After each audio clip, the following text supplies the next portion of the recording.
Pure Financial Advisors, a registered investment advisor. This show does not intend to provide personalized investment advice through this broadcast and does not represent that the securities or services discussed are suitable for any investor. Investors are advised not to rely on any information contained in the broadcast in the process of making a full informed investment decision.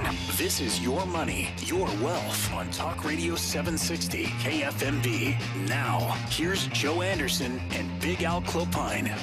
Yeah, we're back, Alan. We're back. We're back. After a week of not being on the air, here we are again. Welcome to the show. Very exciting today. Show's called Your Money, Your Wealth. Thank you for tuning in. My name's Joe Anderson. I'm a certified financial planner with Big Al. Of course, he's a CPA. Here's kind of the rundown today for all of you keeping score.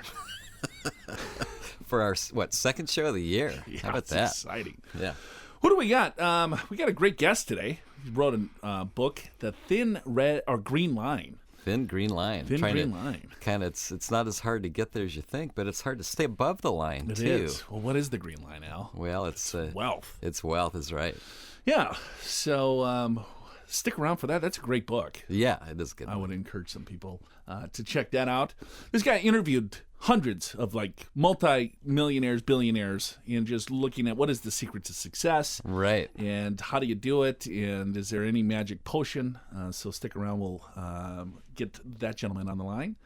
And then we're going to get into Al's lists because we got a crack research team that gets really good information. He Googles... I Google lists, retirement lists, and up comes all kinds of stuff. Because, Joe, I got 10 important considerations with 401k rollovers. Okay. I've also got Ed Slott's 3 fatal IRA errors. Well, there's probably more than 3, but we can at least dive into those. Yeah, but the thing is with IRAs, in some cases you can undo things. Right. But here's 3 that once they're done, they're done. There's no, as Ed Slott says, you can't put the toothpaste back into the toothpaste container. Whatever. The tube. That's what I was trying to think of. The toothpaste container. The toothpaste container. Oh, I'm sure someone's tried to do that. Yeah, I've tried it. You have not. When you squeeze it, too much comes out. I have noticed, though, if you squeeze it and let it go, there's a little bit of suction to get it back in. If you do that 100 times, you can get some back in. So there you go. The time, yeah, wow. Just the information is just flowing. That's amazing. And then, of course, we got your emails. That's my favorite part because we get some very interesting questions. We do. And, so we'll go through that as well. But you know what? There's an article, Father Time, or the father of the 401k. Yeah, Father Time. Yes, he regrets coming up with the 401k. Yeah, Joe, it's Ted Benna, in case you don't know. He's known Who doesn't know Ted Benna? He's known as the father of the 401k, and he was a benefits consultant with Johnson Companies, actually in Philadelphia in 1980. And he was among one of the first to come up with this notion that American workers should set aside their own pay pre-tax for their own retirement. But I think initially he wasn't thinking that they would get rid of defined benefit plans altogether. That's right. And that's actually what he now regrets because yes, so we're talking 401ks or 403bs. A defined contribution that you can put money in pre-tax that grows tax deferred that you can pull out for retirement. Or, I mean, if you have a Roth provision, it would be after tax and it will grow tax-free. Yeah, so now he's, and this is January 2017, an article from Christian Science Monitor. That's the source that I found this. And he is saying, and other early proponents saying, they dislike what the 401k has spawned. The tool was never meant to serve as the main means by which workers save for retirement, but that's precisely what it's become, and it's increasing the financial risk for workers along the way. So if you look back at that time, actually 1979, Joe, 38% of private sector workers in the United States had traditional pension plans, and now today, according to the Wall Street Journal, it's about 13%.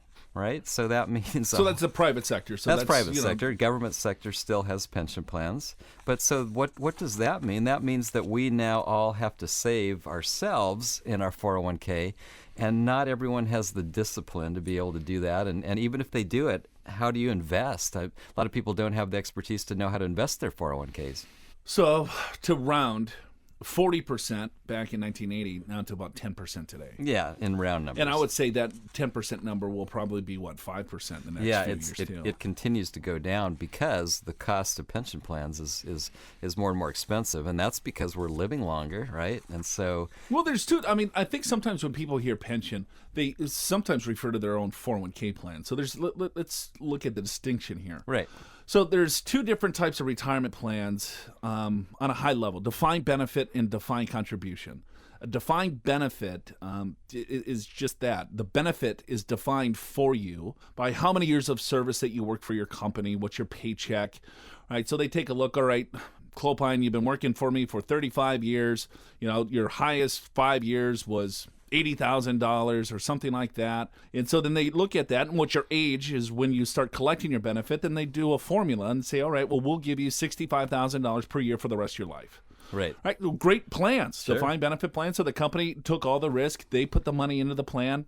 It was great for, to keep employees at the firm, right? It was Sure. kind of another hook, if you will. It was a great benefit, and it wasn't really that expensive because people retired at 65 and they lived Died. to 69 or Yeah. 70 or whatever the age was. Sure. It was life expectancy is a lot greater right now, and so not only are the amount going into these plans more, but since people are living longer, some of these plans are a bit in trouble because they don't have enough assets in there, and so naturally employers are saying we don't want to do this anymore, and there's this 401k, let's do that instead. Right. And so what the 401k is that it allows and I still don't know what the numbers are, but still the majority of all employers still don't have a 401k plan for their employees. Yeah, it's shocking. I don't have the numbers either, and that's The bigger firms do, but still there's a lot sure. of small businesses that don't, and so on and so forth. Yeah, because there's an expense in setting them up, and plus the employer has to do a match generally, right? Meaning that if you put in a certain amount of dollars, they have to match it to a certain level. Right. And a lot of companies, they don't necessarily want to because they're trying to save costs. They're trying to cut costs so that they can be more competitive against other companies, and so that's what happens. Yeah, then that's a double-edged sword because, all right, well, if I have two companies that I'm applying for, one has a 401k, one doesn't, it's the same exact job with the same pay, I would definitely take the one with the 401k. Right. Yeah, if they're identical. Sure. So with everything held equal, and Yeah, that's not really which is in the real impossible, world. but- Yeah. But the defined contribution is that the contribution is defined. So you can put $18,000 into a 401k plan. If you're over 50, you get a catch up, so you can get up to about $24,000, not about, exactly $24,000 into that 401k plan. So it's pre-tax. If you want to go the standard route, it grows 100% tax deferred, and then when you retire, you pull the money out. And the concept was that you'd be in a lower tax bracket in retirement. And I think that's still true for the majority. Right, But not necessarily for people that listen to this show. Right. Because they did what they were told. They stuck a bunch of money into those plans, and now they have this big 401k plan, and then everything is subject to ordinary income. And that's taxed at ordinary income rate. So we can talk about the tax planning around that. But yeah, Father Time of the 401k says, you know what, man, I wish I didn't push too hard on this because now all the companies, because he still thought that, all right, you would get Social Security, the defined benefit plan, and also another easier way for employees to save money. Yeah, the other thing he doesn't like about the 401ks is he says, in his words, I helped open the door for Wall Street to make even more money than they were already making. And he says, that is the one thing I do regret. Because now Wall Street is... because you got a lot more people investing. And Right. they're investing in, mutual funds or stocks or correct. whatever. That's exactly right. And interestingly enough... He's not a big fan of Wall Street, huh? Well, apparently not, but I'll follow that up with Dr. George Sazzenbacher. Oh, sure. Yeah. Yeah, I just had coffee with him. He's a research economist at the Center for Retirement Research in Boston College. You knew that, right? Absolutely. He says, I quote from the doctor, he says, there's nothing inherently wrong with shifting from pensions to 401ks, but if people don't save enough in their 401ks because their contributions are low, that's a problem. And that's exactly what's happening. Yeah. That's brilliant for the Slash doctor. Schumacher. I practiced all morning, I have to say that. The doctor came up with some brilliant statements. It was good stuff. Yeah, boy. Yeah, of course. No one's saving, right? Yeah, and I guess to continue in this article, it says experts advise workers to set aside at least 8 times their annual salary to retire. And we've talked about that. That's probably not necessarily a bad figure, but it's like, well, you don't know what you're going to be making when you retire, so how do you know what 8 times is? So I think a better way is wherever you're at, just save 15% of your wages into 401ks. If you make more than $100,000 or whatever the number is and you max out, then save some more outside of your retirement plan. That's really what you ought to be shooting for. Yes, pay yourself first, all right? It's January, right? So now we're all getting geared up, want to get in shape, your health, and your financial wealth. So pay yourself first. Take advantage of the 401k. It's out of sight, out of mind. It might hurt for the first couple of paychecks, but then after that, you'll be much happier that you've started saving. And then you get excited, you get motivated, and then you can take a look and start saving a little bit more. All right, we got to take a break. Don't go anywhere. We got Big Al's list when we come back. Show's called Your Money, Your Wealth. This is Your Money, Your Wealth on Talk Radio 760 KFMB. Hey, welcome back to the show. Show's called Your Money, Your Wealth. Joe Anderson here. I'm a certified financial planner. I'm with Alan Clopine. He's a CPA. Well, Joseph, I got, I guess maybe what the new segment we're doing this year, which is the list. The list. The list. And today's list is 10 important client considerations with 401k rollovers. This is from Investment News, and the American College of Financial Services, they did a recent survey. They called it the Defined Contribution Rollover Survey. They asked retirees who retired with at least $75,000 in their last employer's 401k about what they did with their savings upon retirement. All right, so I'm an employee. I got over $75,000. I have it in a 401k plan. I leave that employer, so they're asking me, hey, what did you do with that money? Yeah, what'd you do with it? Right. And the very first thing is a majority of retirees rolled over their 401k to an IRA at retirement. In fact, 62% rolled over their 401k to an IRA. About 38% kept their money in the 401k, at least initially, but it's likely that more of those individuals will probably roll it out later on. What do you think of that?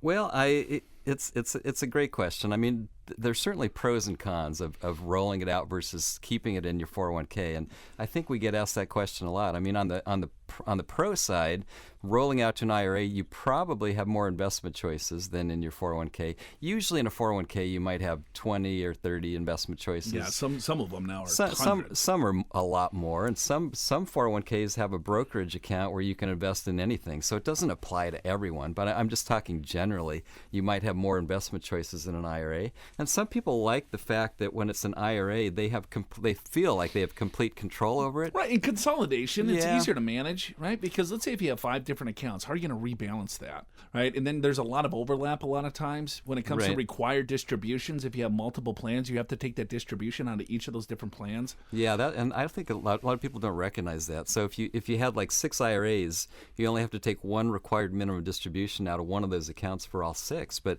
every time you have a 401k, let's say you have 3 401ks from 3 former employees, you have to take a required minimum distribution at age 70 and a half from each of the 3 plans separately. Right. And so you have to do that calculation, or the custodian hopefully does that calculation, but you have to take those distributions. We've seen that mistake often. It's like, well, no, I took the distribution out of this plan. Well, no, you have to take them out of all plans if they are separate 401k plans. Right. So also, a good way to keep it in, though, let's say if you separate from service at that company at 55, then you definitely want to keep it in the plan because you can take those dollars out without that 10% penalty. Yeah, and that's a big difference. So IRA, you have to wait till 59 and a half to take money out without penalty. With a 401k, separated from service, you're 55 years old, then there's no penalty. Of course, you pay income taxes either way, but there's no penalty. Another reason to keep it in the 401k is what if you're 70 and a half and you would otherwise have to take a required minimum distribution? If you're still working at the company with an active 401k that you're participating in, you don't have to take the required distribution until the year after you retire. Right. And so let's say you had 3 different 401k plans from 3 different employers. And then you say, you know what, I'm going to go back to work. I'm 70 years old, right? I'm bored. I'm in great health, and I want to consult or do whatever. Now, this is subject to, ERISA law in regards to it can't be your own company. You got to be less than, a 10% or 5% owner of that particular company. And so there's some rules there. But let's say if you go back to a large company, you could roll all your old 401ks, let's say, into that new 401k.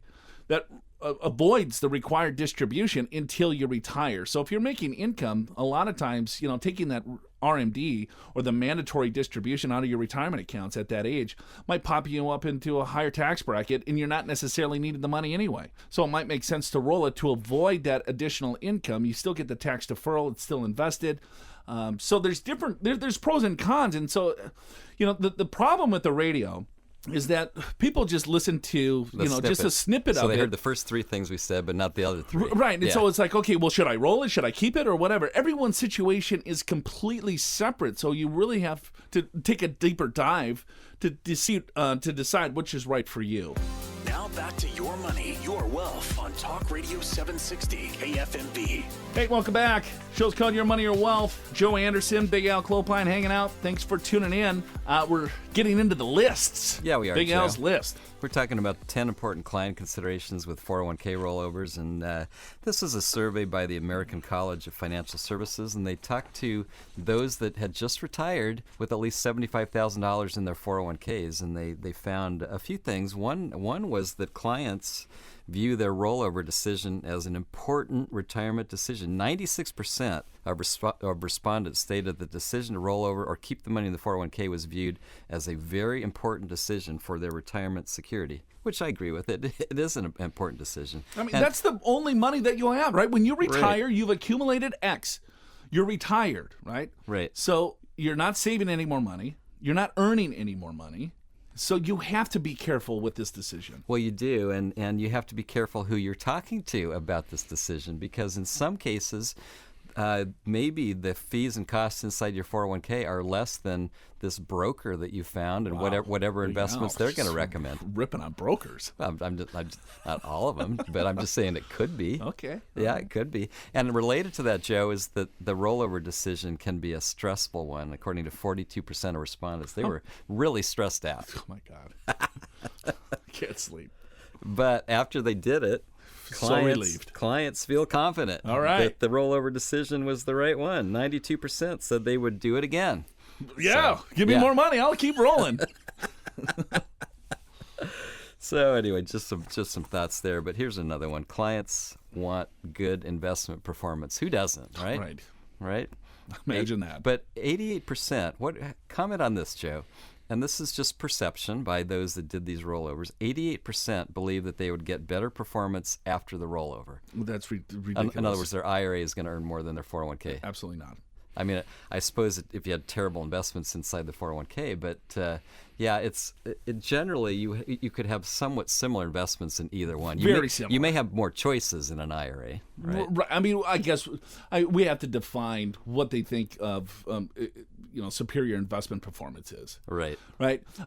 Because the problem is, I don't care if, let's say in the IRA you have the best investment in the world, right? Right. And then the 401k, you have a mediocre investment.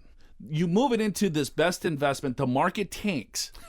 Right. What happens? Even the best investment will probably lose value, right? If it's invested in equities. Sure. If the market goes down, there's all of a sudden not a category of stocks will go up. So when the market crashes, stocks go down. And what do people usually tend to do? They tend to sell. Right? Yeah, they do because they get too worried. Because it's a behavior gap, using Carl Richards' term. Right. That's the biggest problem, in my opinion. So let's say this one investment does 10%, my investment, my 401k does 9%. Still, the average investor will do 3%. Right. Does that make sense? Yes. Even though the investment did, let's say, 9% or 10%, the investor does significantly less just because of the behavior behind of how they act when markets go sideways. Yeah, and if you think about it, we all are guilty of this. We tend to get excited about the stock market when it's going up and up and up, and that's when we buy. It's already gone up. And then we get freaked out when the market declines and we sell, and it's a recipe for disaster. We're buying high and we're selling low. We know we're supposed to do the opposite, but sometimes we get caught up in the emotion at the time. And this Dalbar study that's done every single year, sometimes the disparity is only a few percentage, but every single year, Joe, that you would do better keeping your money invested than trying to pull it out and put it back in and try to pick those market timing points. Right. I mean, a lot of individuals wanted to pull the money out prior to the election. right? It's like, well, I'm not sure. There's uncertainty. The market's kind of skittish. What's going to happen? Let's pull out, and then let's just kind of see what happens. All right, well, you pull out. Let's see what happens. Well, what's the timing to get back in? When do you want to get back in the overall market? What date? What time? What trigger? What's going to trigger you to go back in? It's your emotion is going to get you back in, and most of the time it's wrong. Right, because the time when you feel confident is when it's already too late. It's too late. It's right. too late. Yeah, that's the problem. Right. When we're confident, we want to buy, and it's too late. And when we're not confident, we want to sell, and it's wait a minute. That's when you ought to be buying. Right. That's what Warren Buffett is doing. Right. He is buying when stocks are lower, and he takes some profits off the table. You know what, Joe? When you think of an appropriate globally diversified portfolio with a rebalancing strategy just simply means that whatever asset class that you have that's done really well, you shave some of those profits off, not all of them, just shave some of the profits off and buy an asset class that hasn't done as well. You're constantly selling higher and buying lower by discipline, by definition. You take the emotions out of it. Right. I mean, Vanguard and Morningstar, two very large companies, ran a few different studies on the value add of having someone there to kind of hold your hand through creating the overall portfolio. What is the appropriate mix of stocks versus bonds, domestic versus, foreign, and then looking at a rebalance or tax strategy on top of that. But the biggest value add was basically educating the client continuously when markets go up or down, because that fear and greed is real. So when the markets are up, we have recency bias, and it's like, well, hey, wait a minute, Clopine, the Dow's 20,000, right? Oh, huge upticks in the market, but my portfolio is only up X. Well, it's because you have 60% in bonds. Right. You know what I mean? Sure. Yeah, because you're retired. You need to preserve the capital. You need to create retirement income from this overall portfolio, right? So then they gauge their benchmarks are off. Right. Or when the markets crash, right? Because when markets are up, what do we want to do? We want a lot more money in equities. And when the markets go down, we don't want any money in equities. So it's never going to be perfect here. But going through that educational process to say, all right, this is the strategy. This is what your goals are. This is how much income that you need. This is what you need to do with the overall money to make sure that you are successful with your overall financial life, right? That keeps people in their seats. And that is... to me, that there's no price on that. Right, and it's I think Vanguard did try to quantify an advisor can give you, it depends, of course, what they're doing and so forth, but it could be 3% or more extra return just by keeping you in your seat, by having you invested, by looking at rebalancing opportunities, by looking at tax management, those types of opportunities, by putting the right assets in the right locations. In other words, you want to put your higher growth assets in your Roth IRA where it's tax-free. Maybe you want to put your lower growth assets in your IRA or 401k, because if you have more growth there, you just pay higher taxes in the future. So it's stuff like that where an advisor can actually add some value. Right. So if I have an investment in my 401k versus my IRA, and if I'm invested in large company growth stocks, they're going to perform exactly the same. It doesn't matter if it's in a shell of a 401k or an IRA. It's basically you're invested in large company growth stocks, right, or small stocks, or value stocks, or bond stocks. I think the true value add of an advisor is to take a look at what their strategy is, what their plan is, and coming up with the, the tax alpha, if you will. That's what we try to specialize in. Because if you can reduce the overall tax liability of the income that you're trying to produce, right, that's more money. That's a rate of return. If you look at rebalancing, when markets go up or down and sideways, to keep that risk parameter based on your goals, that's huge. It's not necessarily, no one has that crystal ball. They can get lucky to say, hey, I'm going to invest in this IRA with this really smart individual because they know where the markets are going to move. No one knows where the markets are going to move. You got to look at the probability of the highest success. There's possibilities, but we don't want to invest our money on possibilities, right? That's speculation. We want to take a look at more probability of success over the long term and having a well-defined strategy with that. This is Your Money, Your Wealth on Talk Radio 760 KFMB. Welcome back. The show's called Your Money, Your Wealth. My name is Joe Anderson. I'm a certified financial planner. I'm with Big Al Clopine. He's a CPA. Pure Financial is the company that we work for. PureFinancial.com is the website, or YourMoneyYourWealth.com. Go to iTunes. You can check out our podcast on iTunes. I think some of you might only get an hour of the show. So if you want to listen to the full 2 hours, that is condensed to the best of, which actually makes it to about 7 minutes. It's less than 2 hours. It's less than 1 hour. But go to iTunes if you choose to, or Stitcher, I think it's called. You can get our podcast right there. Just search for Your Money, Your Wealth. Your Money, Your Wealth on iTunes. If you do choose to, you can write a review or subscribe or whatever you want to do. If you subscribe, then it just comes automatically to your smart device. If you don't, you got to keep looking for it. Okay. So, So there you go. We still got some lists to go. Well, I do. I've got yet another list, Joe. This is the 3 fatal IRA errors. This is from Ed Slott, our friend Ed Slott, who's probably one of the most renowned IRA experts in the country, I think you could say. I would agree with that. So when it comes to IRAs, sometimes you do something you didn't mean to do, and you can fix it, right? So, for example, you take some money out of your IRA, and then you realize, whoops, I didn't really want to do that because I got to pay taxes, and if I'm under 59.5, there's a penalty. Can I put it back in the IRA as if it never happened? And the answer is yes, as long as it's within 60 days. And you only have one time to do that within a 12-month period. That's exactly right. Now, this is the first fatal error from Ed Slott, is you only do have that one time, as you said, Joe. And this is kind of new.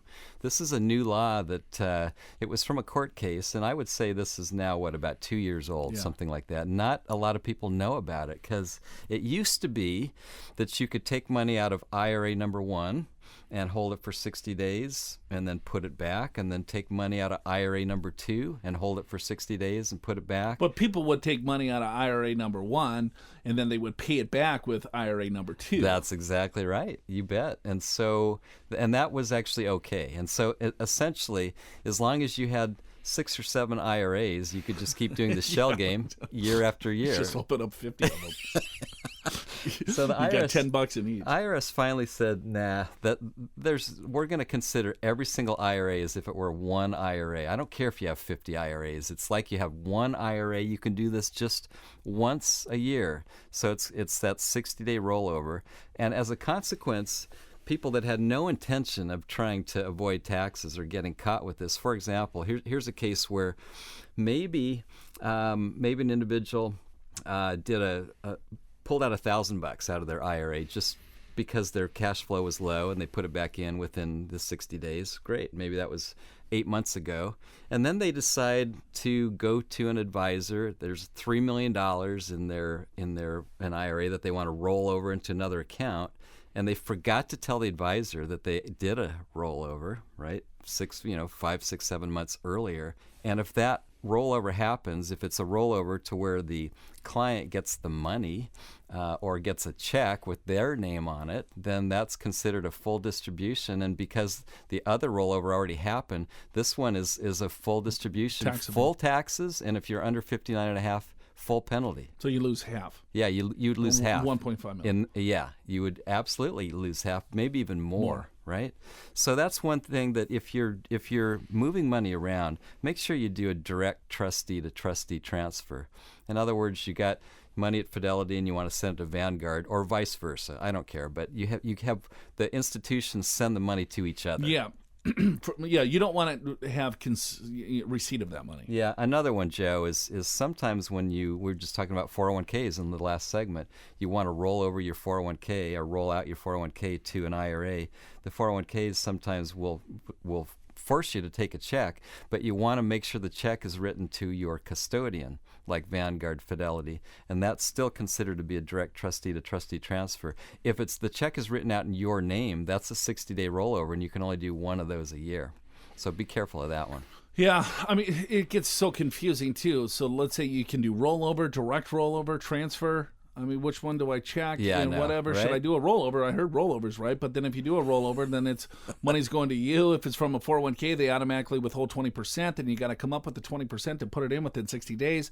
But if you've already done a roll, it will blow you up. Yeah, by the way, it's a 360-day year or 365-day year after the rollover. It's not a calendar year. Right. So if you did it's like a rolling 12 months. Right. Yeah. So if you did one in July, you don't get a free start again in August. this year, right? It's the following year. So anyway, that's a fatal error. That's something you cannot undo. Done. Right? Done. Here's Well, I guess you could do a private letter ruling, spend $35,000 and pray that maybe. Pray is exactly right. That because maybe they might help you out. You're going to be holding on by a prayer on that one. Exactly.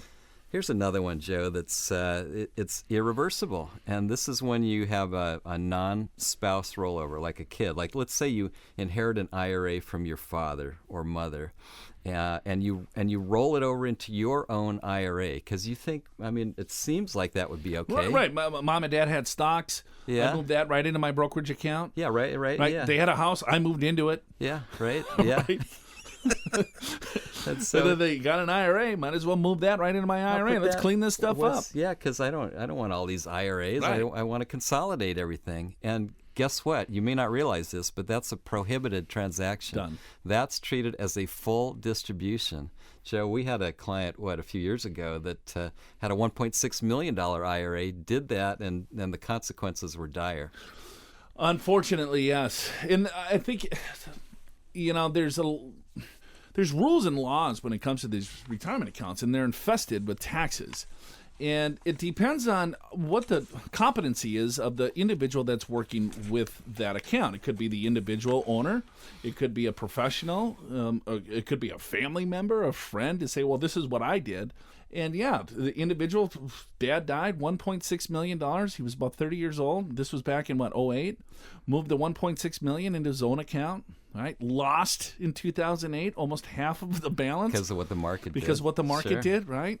And then all of a sudden he gets a letter from the IRS saying you did a full distribution, right, of $1.6 million. The account balance was roughly $800.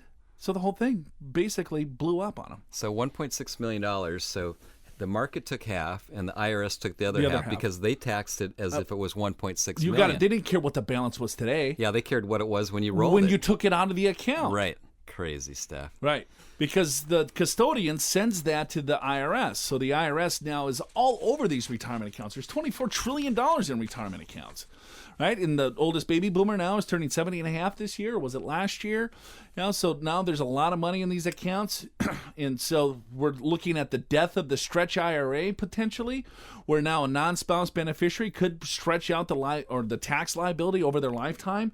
The IRS says now, hey, you know what? There's a ton of money in these accounts. The baby boomers are getting older. Eventually, they're going to die. And when it goes to the next generation, let's just tax it all. Or maybe we try to get all that money out within a few years. Right. So if you do have a large balance in a retirement account, and I'm saying a few $100,000 or more, you have to be careful with these accounts. You have to understand the rules, the tax law, what's coming down, how to take the distributions, how to protect it. Do you name a trust as the beneficiary? Do you name a spouse? What do you do with all of this?